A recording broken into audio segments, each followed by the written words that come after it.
The champagne was still cold in my hand when my phone rang, shattering what should have been the most peaceful moment of my life.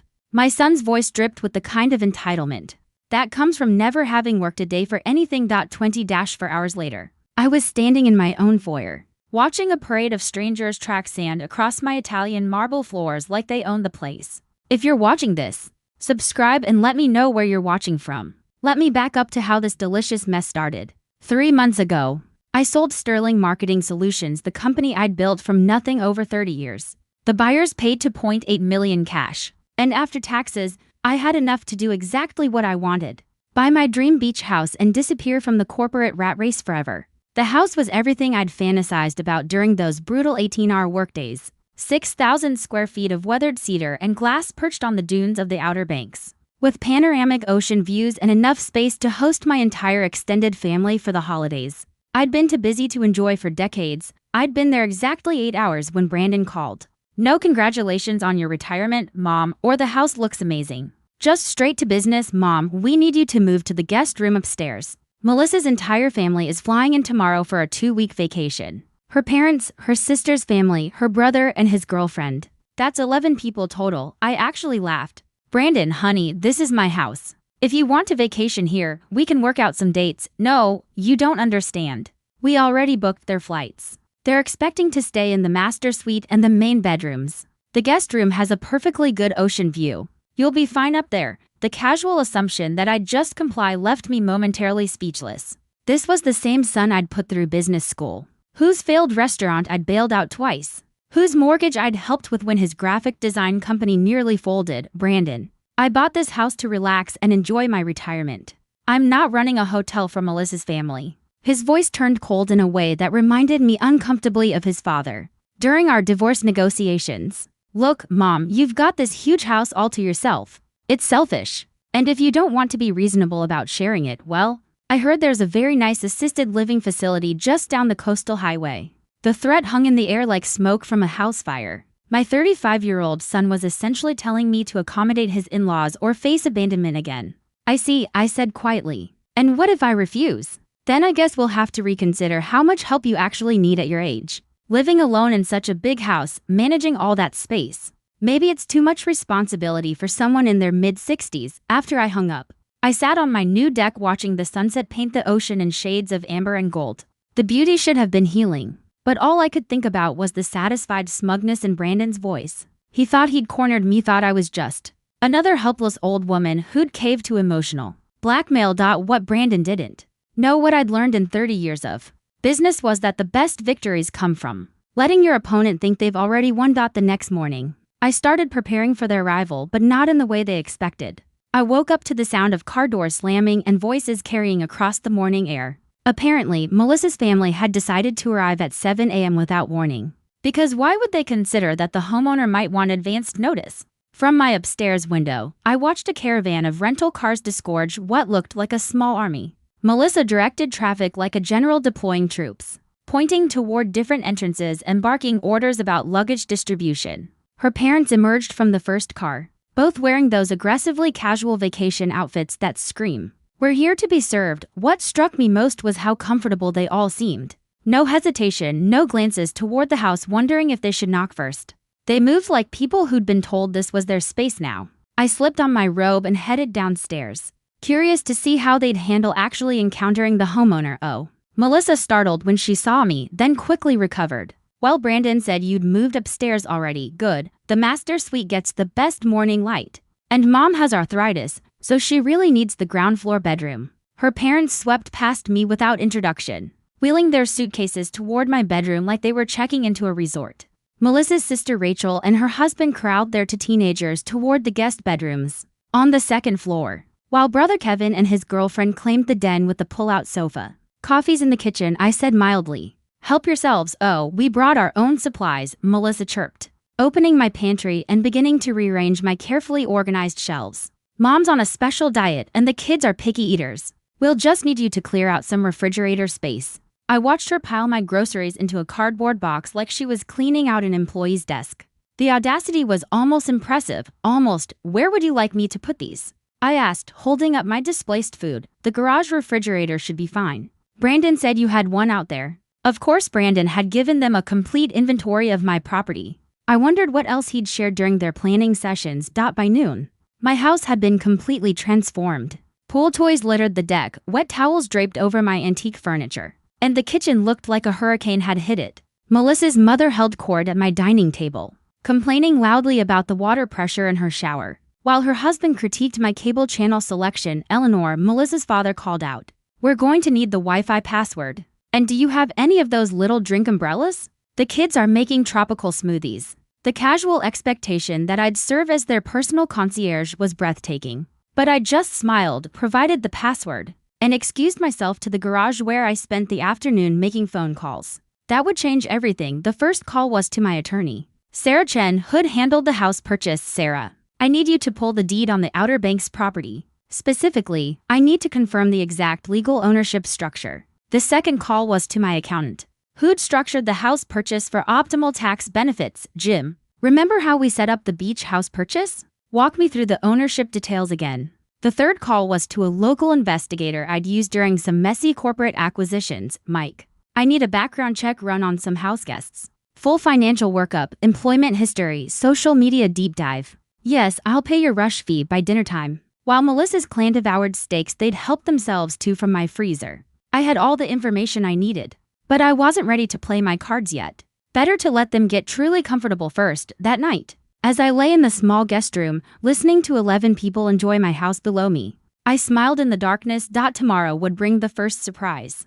I woke up to find my coffee maker occupied by a line of Melissa's relatives treating my kitchen like a hotel breakfast buffet. Her mother, Patricia, had taken over my entire counter space to prepare what appeared to be a gluten-free, dairy-free, joy-free feast for her various dietary restrictions. "Eleanor," she said without looking up, "we're going to need you to run to the store. Kevin's girlfriend is lactose intolerant and Rachel's youngest is allergic to literally everything." I made a list. She handed me a 3-page shopping list written in the demanding scroll of someone accustomed to being obeyed. Items like organic coconut milk, the expensive kind, not that watery stuff, and gluten-free bread that doesn't taste like cardboard. Good luck, were highlighted in different colors according to urgency. The casual assumption that I'd become their unpaid grocery service was remarkable, even by my family's standards. But instead of arguing, I took the list and headed for town. What they didn't know was that I had my own errands to run. My first stop was the hardware store, where I purchased several items that would prove useful later. Next, I visited the local phone company to discuss some changes to my service plan. Then a quick trip to my bank, where I had a fascinating conversation with the manager about account security features. By the time I returned with their groceries, Melissa's crew had made themselves even more at home. Kevin had rearranged my living room furniture to optimize TV viewing, while Rachel's kids had discovered my art supplies and were creating masterpieces on my dining room walls. "Oh, good. You're back," Melissa said, not bothering to help with the bags. "We're planning a big barbecue tomorrow night. About 30 people, Brandon's friends, some locals we've met, a few business contacts. You'll need to get steaks, hamburgers, hot dogs, all the sides. I sent you a text with the details. 30 people in my house without my permission." "That sounds like quite a party," I said evenly. "It's going to be amazing. We're really going to put this place on the map. Brandon said you never entertained much, so it's probably good to get some real use out of this kitchen." I noticed she'd already started moving my personal items out of the common areas. Family photos, my books, even my mother's antique vase had been temporarily relocated to make room for their vacation aesthetic. That evening, while they planned their party from my deck chairs, I made another round of phone calls from the garage, this time to some old business contacts who owed me favors. "Big favors, Tom, it's Eleanor Sterling." "Yes, I know I'm retired, but I need a small favor. How quickly can your catering company handle a last-minute event? 30 people tomorrow night. Money's no object, but there's a catch." The next morning brought a flurry of activity as Melissa's family prepared for their grand party. They'd invited half the beach community, promising premium steaks and top-shelf liquor in my house. Patricia spent the morning criticizing my kitchen organization, while simultaneously taking over every surface for party prep. Around noon, I heard Brandon's voice from the driveway and went to the window. He'd arrived with even more guests. College friends who'd apparently been promised a weekend at the family beach house. The casual way he distributed my spare keys to people I'd never met was particularly impressive. "Mom," he called out when he saw me. "There you are. Hope you're ready for a real party. We've got some important people coming tonight." Business networking, you know. This house is perfect for making connections. Important people in my house for Brandon's networking opportunities. The irony was delicious. I spent the afternoon on the deck reading, watching their preparations with the detached interest of an anthropologist, studying a primitive tribe. They'd completely taken over, transforming my peaceful retreat into party central, never once asking if I minded having my home invaded by strangers. Around 5 p.m., I excused myself to get ready for the evening. After all, I wouldn't want to miss their big party. What they didn't know was that I'd prepared a few surprises of my own. By 6 p.m., cars lined my driveway like a luxury dealership showcase. Mercedes, BMWs, and Range Rovers belonging to the important people Brandon had invited to network at his mother's expense. I watched from my upstairs window as strangers wandered through my garden, helped themselves to drinks from my bar, and settled into my furniture like they owned it. Melissa had outdone herself with the decorations, creating what she called beach house chic by rearranging 30 years' worth of my collected treasures. My grandmother's quilts were now casual throw blankets. My award plaques had been tucked away as too corporate, and she'd actually moved my personal photographs into a closet so they wouldn't clutter the aesthetic. The final insult came when I saw Brandon giving someone a tour, describing the house as the family property and casually mentioning that he was handling all the management decisions now that I was getting on in years. At 64, I chose my outfit carefully for the evening, a simple black dress that had served me well during hostile corporate takeovers. If you're going to deliver devastating news, you might as well look good doing it. The party was in full swing when I made my entrance. Brandon held court on the deck, regaling his audience with stories about acquiring the beach house and his plans for maximizing the property's potential. Melissa flitted between groups, playing hostess with impressive confidence for someone who'd never paid a dime toward the mortgage. Patricia spotted me first, her voice carrying that particular tone reserved for inconvenient elderly relatives. "There you are, dear. Could you check on the appetizers? I think they're running low." Of course, even at my own party, I was expected to serve as kitchen staff instead. I walked to the center of the deck and raised my voice just enough to catch everyone's attention. "Excuse me, everyone, if I could have just a moment." The conversations gradually died as 30-plus strangers turned to look at the woman they'd been told was just the aging mother who came with the house. "I want to thank you all for coming to celebrate with us tonight. It's wonderful to see so many new faces enjoying this beautiful property." Brandon beamed, clearly pleased that his mother was finally embracing her role as gracious hostess to his networking event. "Before we continue," I said, pulling out my phone, "I have a few quick announcements." That's when the catering truck pulled into my driveway, not the small, discreet catering company you might expect for a beach barbecue. This was Tom Morrison's premium event services, complete with uniformed staff, a full mobile kitchen, and enough equipment to service a corporate gala. "What's that?" Melissa asked, her hostess smile faltering slightly. "Oh, that's dinner," I said cheerfully. "I thought since we were having such a large party, we should do it right. Prime rib, lobster tails, champagne service, the works." Brandon's expression shifted from pleased to confused. Too worried in the span of 10 seconds. Premium catering for 30 people wasn't cheap, and he was clearly doing math in his head. "Mom, we already bought steaks." "Oh, don't worry about those. We'll save them for another time." I turned to address the crowd again. "The catering staff will be setting up shortly, so if everyone could just give them some space to work." Tom Morrison himself approached, clipboard in hand, wearing the kind of satisfied expression that comes from being paid double his usual rate for a rush job. "Miss Sterling, where would you like the champagne station?" "The champagne station?" Brandon's voice cracked slightly. "Right by the pool, Tom, and make sure everyone gets the good stuff. Dom Perignon, not the house champagne."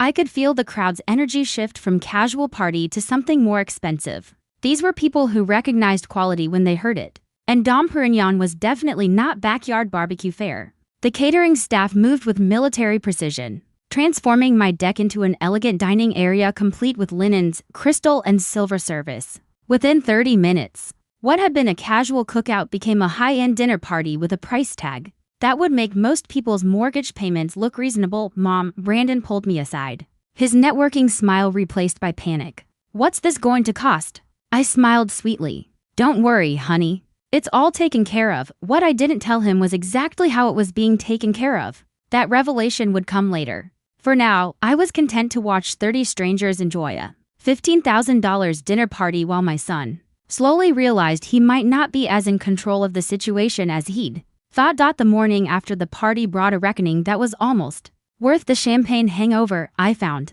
Brandon and Melissa huddled over their phones at my dining table, frantically calling credit card companies and checking bank balances, while surrounded by the remnants of last night's extravaganza. Empty Dom Perignon bottles lined the counter like expensive soldiers, and the catering bill, which I'd left conveniently on the kitchen island, created a paper trail of fiscal reality that had apparently sobered them both considerably. $15,000, Melissa whispered, staring at the invoice like it might spontaneously combust. For one dinner party, Brandon was on his third phone call to his bank, trying to explain why he needed his credit limit raised by exactly $15,000. The conversations weren't going well. "Good morning," I said brightly, pouring myself coffee from the expensive machine they'd commandeered 3 days ago. "How's everyone feeling after the big party?" "Mom, we need to talk." Brandon's voice had the strained quality of a man watching his financial future circle the drain. "About that catering bill. Oh, wasn't it wonderful? Everyone raved about the lobster. Tom Morrison really outdid himself. We can't afford $15,000 for one dinner party." I tilted my head thoughtfully. "That's strange. I was under the impression you were handling all the management decisions for this property now. At least that's what you told all those nice people last night." The color drained from his face as the implications sank in. If he'd publicly claimed management responsibility for the house, then logically, he'd be responsible for its expenses as well. "But Mom, I never actually said." "Oh, but you did. Several people mentioned how impressive it was that someone your age had acquired such a beautiful property and was managing it so professionally." I took a sip of coffee, savoring both the blend and the moment. "They were particularly interested in your business model. Using family assets for networking events was quite innovative." Melissa's mother, Patricia, chose that moment to emerge from my master bedroom wearing my robe and carrying my favorite coffee mug. "Eleanor, dear, we're going to need fresh towels, and the Wi-Fi is running slowly. Can you call someone about that?" The casual entitlement was breathtaking, even after 3 days of constant examples. But before I could respond, my phone rang. "Eleanor Sterling. This is Jonna Morrison from Coastal Properties Real Estate. I have some questions about the beach house listing." "Beach house listing?" I put the call on speaker, curious where this would lead. "I'm sorry, Mrs. Morrison, but I haven't listed any property for sale." "Oh, that's odd. We received an inquiry yesterday from a Brandon Sterling claiming to represent the owner for a potential sale." He provided detailed information about the property and mentioned he was authorized to handle all real estate decisions. The silence that followed was so complete I could hear the ocean waves through the open windows. Brandon's face had gone from worried to pure panic, while Melissa stared at him like he'd suddenly sprouted a second head. "I see," I said calmly. "Well, Mr. Sterling is not authorized to represent me in any real estate matters. Premium catering for 30 people wasn't cheap." And he was apparently doing math in his head. "Mom, we already bought steaks." "Oh, don't worry about those. We'll save them for another time." I turned to address the crowd again. "The catering staff will be setting up shortly, so if everyone could just give them some space to work." Tom Morrison himself approached, clipboard in hand and wearing the kind of satisfied expression that comes from being paid double his usual rate for a rush job. "Miss Sterling, where would you like the champagne station?" "The champagne station?" Brandon's voice cracked slightly. "Right by the pool, Tom. And make sure everyone gets the good stuff. Dom Perignon, not the house champagne." I could feel the crowd's energy shift from casual party to something more expensive. These were people who recognized quality when they heard it. And Dom Perignon was definitely not backyard barbecue fare. The catering staff moved with military precision, transforming my deck into an elegant dining area, complete with linens, crystal, and silver service. Within 30 minutes, what had been a casual cookout became a high-end dinner party with a price tag that would make most people's mortgage payments look reasonable. "Mom." Brandon pulled me aside, his networking smile replaced by panic. "What's this going to cost?" I smiled sweetly. "Don't worry, honey. It's all taken care of." What I didn't tell him was exactly how it was being taken care of. That revelation would come later. For now, I was content to watch 30 strangers enjoy a $15,000 dinner party while my son slowly realized he might not be as in control of the situation as he'd thought. The morning after the party brought a reckoning that was almost worth the champagne hangover. I found Brandon and Melissa huddled over their phones at my dining table, frantically calling credit card companies and checking bank balances, while surrounded by the remnants of last night's extravaganza. Empty Dom Perignon bottles lined the counter like expensive soldiers, while the catering bill, which I'd left conveniently on the kitchen island, created a paper trail of fiscal reality that had apparently sobered them both considerably. $15,000. Melissa whispered, staring at the invoice like it might spontaneously combust.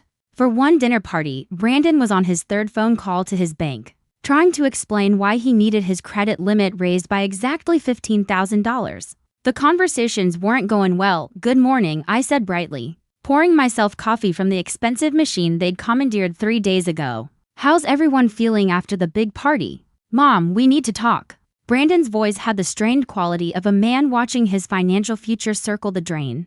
"About that catering bill. Oh, wasn't it wonderful? Everyone raved about the lobster. Tom Morrison really outdid himself. We can't afford $15,000 for one dinner party." I tilted my head thoughtfully. "That's strange. I was under the impression you were handling all the management decisions for this property now. At least that's what you told all those nice people last night." The color drained from his face as the implications sank in. If he'd publicly claimed management responsibility for the house, then logically he'd be responsible for its expenses as well. "But Mom, I never actually said." "Oh. But you did." Several people mentioned how impressive it was that someone your age had acquired such a beautiful property and was managing it so professionally. I took a sip of coffee, savoring both the blend and the moment. "They were particularly interested in your business model. Using family assets for networking events was quite innovative." Melissa's mother, Patricia, chose that moment to emerge from my master bedroom, wearing my robe and carrying my favorite coffee mug. "Eleanor, dear, we're going to need fresh towels. And the Wi-Fi is running slowly. Can you call someone about that?" The casual entitlement was breathtaking, even after 3 days of constant examples. But before I could respond, my phone rang. "Eleanor Sterling. This is Jonna Morrison from Coastal Properties Real Estate. I have some questions about the beach house listing." "Beach house listing?" I put the call on speaker, curious where this would lead. "I'm sorry, Mrs. Morrison, but I haven't listed any property for sale." "Oh, that's odd. We received an inquiry yesterday from a Brandon Sterling claiming to represent the owner for a potential sale. He provided detailed information about the property and mentioned he was authorized to handle all real estate decisions." The silence that followed was so complete. I could hear the ocean waves through the open windows. Brandon's face had gone from worried to pure panic, while Melissa stared at him like he'd suddenly sprouted a second head. "I see," I said calmly. "Well, Mr. Sterling is not authorized to represent me in any real estate matters. If someone has been providing information about my property without permission, that's quite concerning. Should I file a report with the local authorities?" Impersonating a property owner is a serious matter. Brandon was making frantic no gestures, but I pretended not to notice. "Let me think about that and get back to you." "Mrs. Morrison, thank you for calling." After I hung up, the silence stretched until Patricia, oblivious to the tension, piped up again. "Eleanor, about those towels, get out." The words came out quiet but clear as crystal. "Excuse me?" I said, "Get out. All of you. Pack your things and leave my house." Brandon found his voice. "Mom, you can't be serious. We're family." Family doesn't impersonate each other to real estate agents. Family doesn't throw $15,000 parties on someone else's credit. And family certainly doesn't threaten nursing homes when they don't get their way. I walked to the front door and held it open. "You have 2 hours to collect your belongings and leave. If you're not gone by then, I'll be calling both the police and Mrs. Morrison back to file those reports." What happened next would teach them more about family than they'd apparently learned in their entire lives. The exodus began immediately, but not in the organized fashion you might expect from people who'd spent for days treating my home like their personal resort. Instead, it devolved into a chaotic scramble of accusations, blame shifting, and desperate negotiations that would have been comical if it weren't so pathetic. Patricia emerged from my master bedroom, dragging her suitcase and muttering about ungrateful hosts and false advertising. Kevin's girlfriend loudly complained about having to cut their vacation short because of my unreasonable demands. Rachel's teenagers actually seemed relieved. Apparently, sharing space with so many adults hadn't been their idea of a good time either. But it was Brandon's reaction that surprised me most. Instead of apologizing or attempting to make amends, he doubled down on his entitlement. "You're making a huge mistake, Mom. Do you know who some of those people were last night? I was building valuable business relationships, networks that could benefit the whole family." "The whole family?" I raised an eyebrow. "You mean the family you threatened to dump in a nursing home if I didn't comply with your demands?" Melissa tried a different approach, switching to her most manipulative voice. "Eleanor, I think we got off on the wrong foot here. Maybe we can work something out. Split the house time. Shared expenses, I almost laughed. Like the $15,000 you can't afford to pay? Or the groceries I bought for your family's special diets? Or perhaps the utility bills that tripled when 11 people moved in. That's when Brandon played what he clearly thought was his ace card. Fine. But you're going to regret this. You think you can just live in this huge house all alone? At your age? What happens when you fall? When you can't manage the upkeep? You're going to need family and we won't be there. The threat hung in the air like smoke. And I could see him thinking he'd won. That he'd successfully backed me into a corner with the specter of elderly helplessness and isolation. What Brandon didn't realize was that he had just handed me the perfect opportunity to deliver the piece de resistance. You know what, Brandon? You're absolutely right. I can't manage this house alone. It's far too much responsibility for someone my age. His expression shifted to smug satisfaction. So, you'll reconsider, which is why I sold it. The words dropped like a bomb in the sudden silence. Brandon's mouth actually fell open while Melissa froze halfway through folding a beach towel. What do you mean sold it? Patricia demanded. I walked to my desk and retrieved a folder I'd been keeping for just this moment.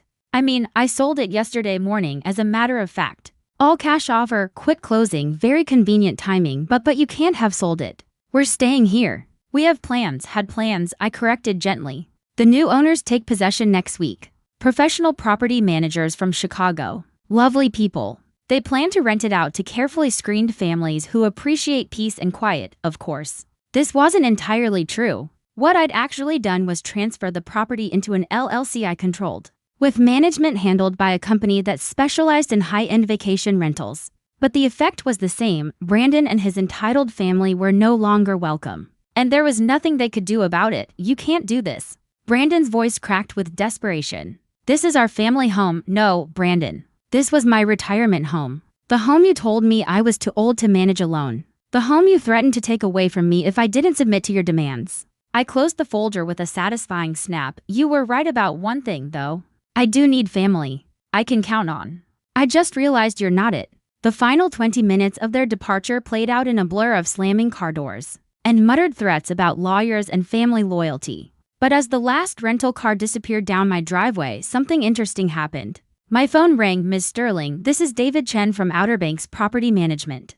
We wanted to confirm that the Sterling Beach House is ready for its first rental guests. They arrive tomorrow for a 2-week stay. Payment has been received in full. I smiled, looking out at the ocean that was mine to enjoy again. Yes, Mr. Chen, everything's ready. I think you'll find our guests will be much more appreciative than the last group, after all. The best revenge isn't just success, it's profitable success, but this story was far from over. In fact, the real surprises were just beginning. The new renters arrived exactly as scheduled, the Patterson family from Richmond, a soft-spoken couple with 2 well-behaved teenage daughters, who spent their first hour apologizing for disturbing me and asking permission to use the pool. The contrast with my recent house guests was so stark it would have been funny if it weren't so refreshing. Mrs. Sterling, Mrs. Patterson said carefully. We want to make sure we're not imposing. The property management company said you live on site. I have a small apartment above the garage.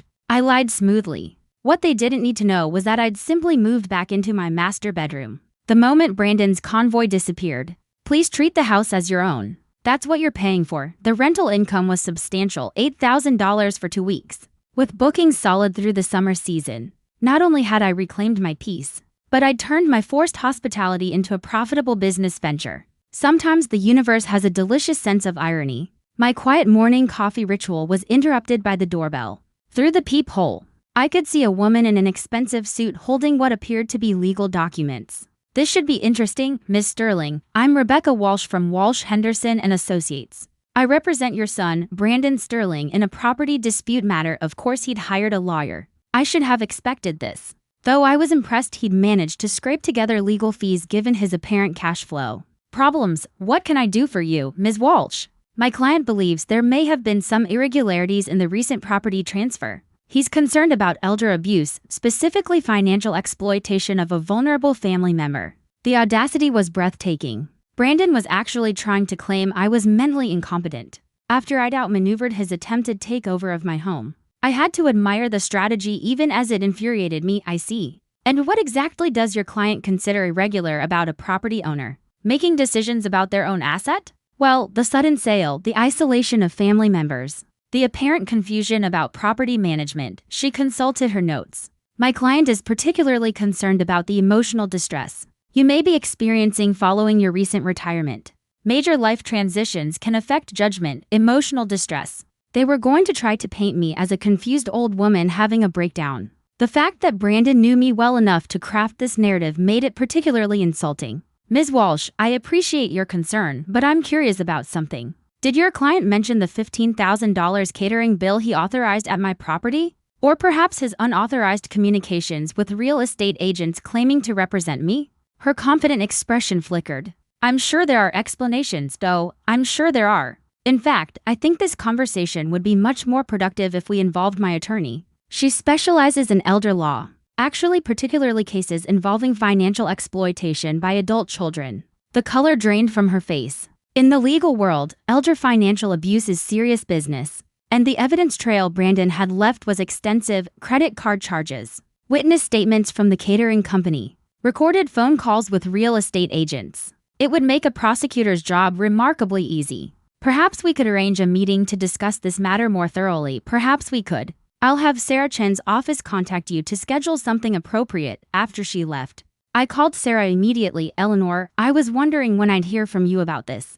Brandon's lawyer called yesterday, fishing for information about your mental capacity. I told her that in 30 years of representing you, I'd never met a sharper businesswoman. He's really trying the incompetence angle. Classic desperate move. The problem is you've got documentation for everything, witnesses to his behavior, and a paper trail that makes him look like he was systematically exploiting you. If he pushes this, it's going to backfire spectacularly. But as I hung up the phone, I couldn't shake the feeling that Brandon wouldn't give up this easily. He'd invested too much pride in his attempted power play to retreat gracefully. I was right to be concerned. What I didn't know was how far he was prepared to go. The first sign that Brandon was escalating came 3 days later, when Mrs. Patterson approached me with obvious discomfort written across her face. Mrs. Sterling, I hope you don't mind me mentioning this, but a young man came by yesterday claiming to be your son. He seemed quite upset and wanted to know our rental rates and booking schedule. My blood chilled. Brandon was investigating my rental arrangements, which meant he was looking for angles to attack the property transfer. What did you tell him? Nothing, of course. It seemed inappropriate to discuss your business with someone we hadn't been introduced to, family or not, but he was quite persistent. He mentioned something about health concerns and your ability to manage such a large property. The manipulation was textbook. Brandon plant seeds of doubt about my competence with my own tenants, hoping they'd report concerns to the property management company or local authorities. The strategy was clever and absolutely infuriating. Mrs. Patterson, I appreciate you handling that situation with discretion. If he returns, please don't hesitate to call the police. I haven't authorized anyone to inquire about my property management decisions. That evening, I received a call that confirmed my worst suspicions. Mom, we need to talk. Brandon's voice carried a smugness that set my teeth on edge. I've been doing some research into your recent decisions, such as the fact that you're running an unlicensed bed and breakfast out of a residential property. Do you know what the zoning violations alone could cost you? And the liability issues if something happens to one of your tenants? The threat was clear: comply with his demands or face regulatory harassment. That could shut down my rental operation and potentially cost me the house. Interesting theory. Interesting. Brandon, did your research also discover that the property is properly zoned for short-term rental use and fully licensed through Dare County? Or that my insurance policy specifically covers vacation rental activities? The silence that followed was gratifying. Of course, I'd done my homework before setting up the rental operation. 30 years in business had taught me to anticipate every possible complication. You can't keep me away from my own family's property forever. It's not your family's property. It never was your family's property. It's my property, purchased with my money, and I can dispose of it however I choose. We'll see about that. The line went dead. But the threat lingered. Brandon was clearly building toward something bigger than legal challenges or zoning complaints. 2 days later, I discovered what. I was enjoying my morning coffee on the deck when a van pulled into my driveway. The logo on the side read Care Services, and the woman who emerged wore scrubs and carried a clipboard with official-looking forms. Mrs. Sterling, I'm Jana Torres, a social worker with Adult Protective Services. We've received a report of potential self-neglect and possible exploitation by caregivers. I need to conduct a welfare check. My son had called Adult Protective Services on me. He'd reported his own mother as a potentially abused elder in need of government intervention. The sheer viciousness of it took my breath away. Of course, I said calmly, though my hands were shaking with rage. Please come in. I assume you'll want to see the living conditions and speak with me privately. The inspection that followed was thorough and professional. Shauna checked my refrigerator for adequate food, examined my medications for proper storage and dosing, assessed my personal hygiene and mental state, and reviewed my financial arrangements to ensure I wasn't being exploited. What she found was a well-maintained home, a clearly competent elderly woman, and rental documentation that demonstrated sound business judgment rather than exploitation. Mrs. Sterling, I have to ask about the person who filed this report. They claimed you were being isolated by caregivers and pressured into financial decisions. You didn't understand. The person who filed this report is my son, who is angry that I refused to let him use my home as a free vacation rental for his extended family. When I declined his demands, he threatened to put me in a nursing home. Now he's apparently decided to involve the government in our family dispute. Jeanette's expression hardened. Are you saying this report was filed maliciously? I'm saying this report was filed by someone who has repeatedly demonstrated that he views my independence as an inconvenience to be eliminated. After Jeanette left with assurances that the case would be closed as unfounded, I sat on my deck watching the Patterson family enjoy their peaceful vacation and realized that Brandon had crossed a line that couldn't be uncrossed. It was time to stop playing defense and start playing offense. The counteroffensive began with a single phone call to Mike Santos, the private investigator I'd used for corporate due diligence. If Brandon wanted to play hardball with government agencies and legal threats, I'd give him a lesson in why you never go to war with someone who has better resources and fewer scruples. Mike, remember that background check you ran on my house guests? I need you to go deeper. Full financial forensics, employment verification, legal history, everything. How deep are we talking, Eleanor? I want to know what they had for breakfast last Tuesday. These people have declared war on my independence, and I intend to win it decisively. The results arrived 2 days later in a thick manila envelope that revealed more than I'd bargained for. Brandon's graphic design business was 3 months behind on rent and facing eviction. Melissa had maxed out for credit cards funding their lifestyle, including the beach vacation at my house. Most interesting of all, they'd recently applied for a home equity loan against their house using projected inheritance from my estate as collateral. They'd been counting on my death or incapacitation to solve their financial problems.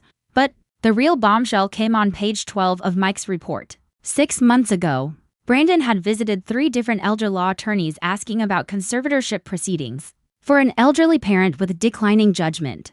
He'd been planning this takeover long before our confrontation about the beach house. The casual cruelty of it was staggering. While I'd been celebrating my retirement and looking forward to spending time with family, my own son had been researching how to have me declared incompetent so he could control my assets. I called Sarah Chen immediately. Sarah, I need you to prepare some documents.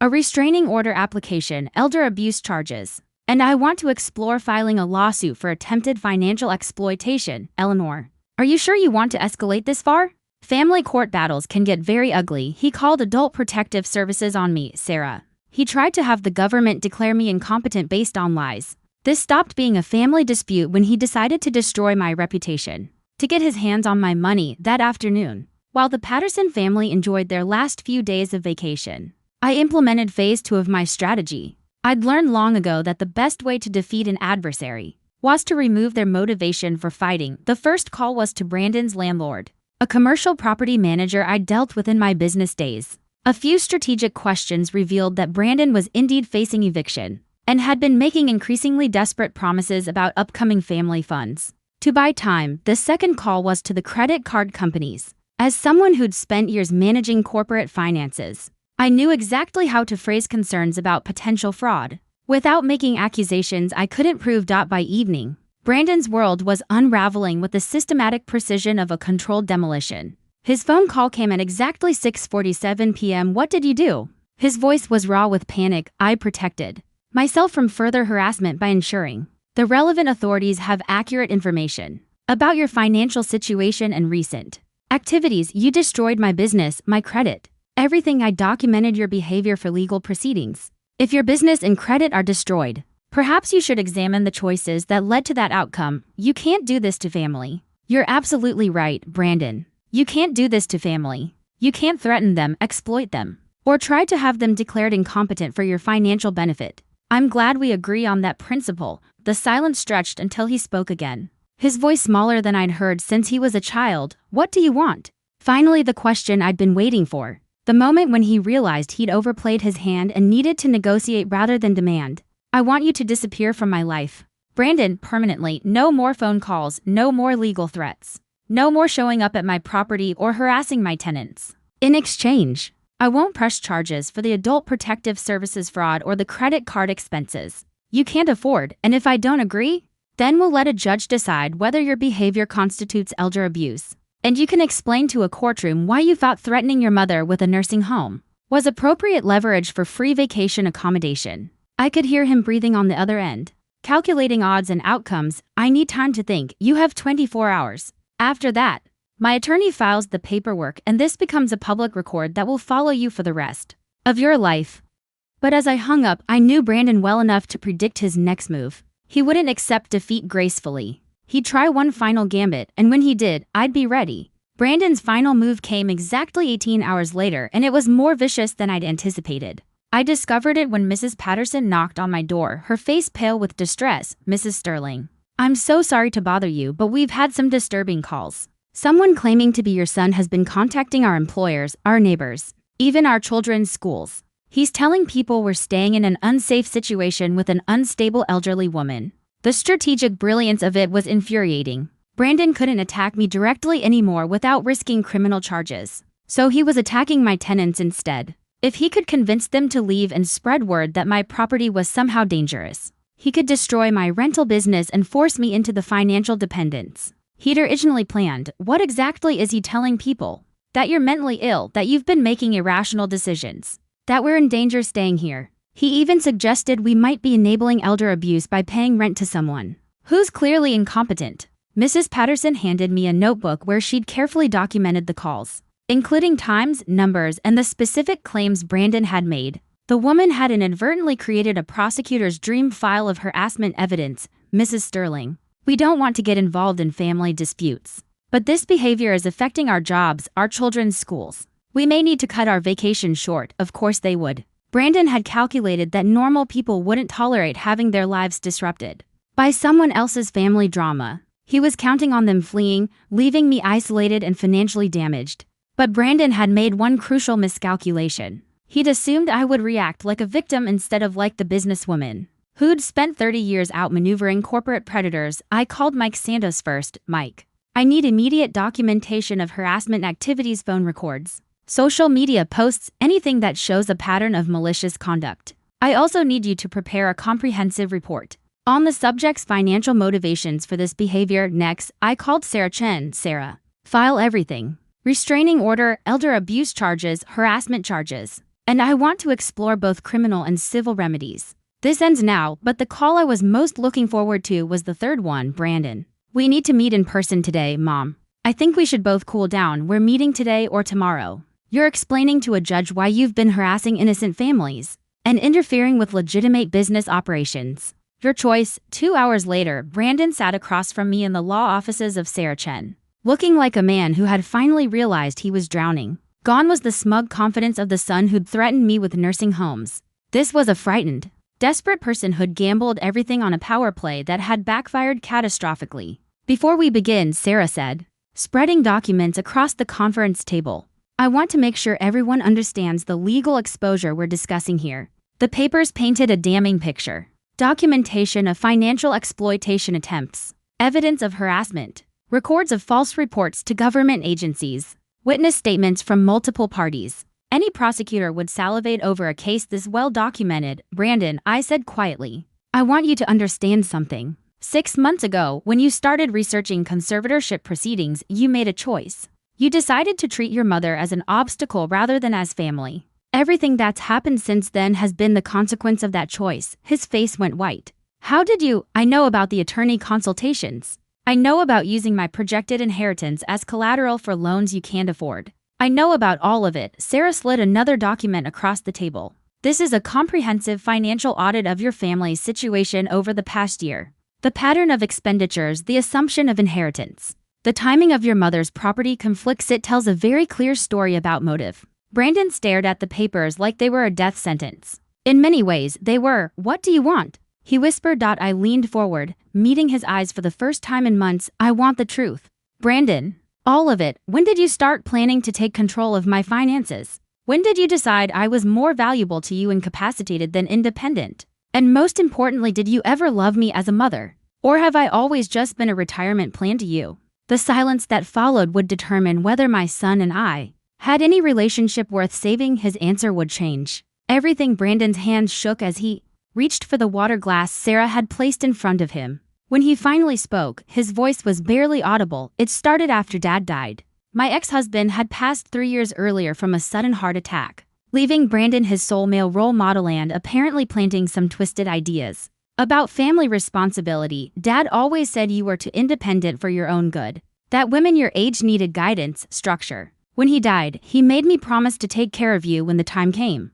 The words hit like physical blows. Harold, my controlling, condescending ex-husband, had been manipulating our son from beyond the grave. When you sold the company for all that money, I panicked. I thought you'd make stupid decisions, get taken advantage of.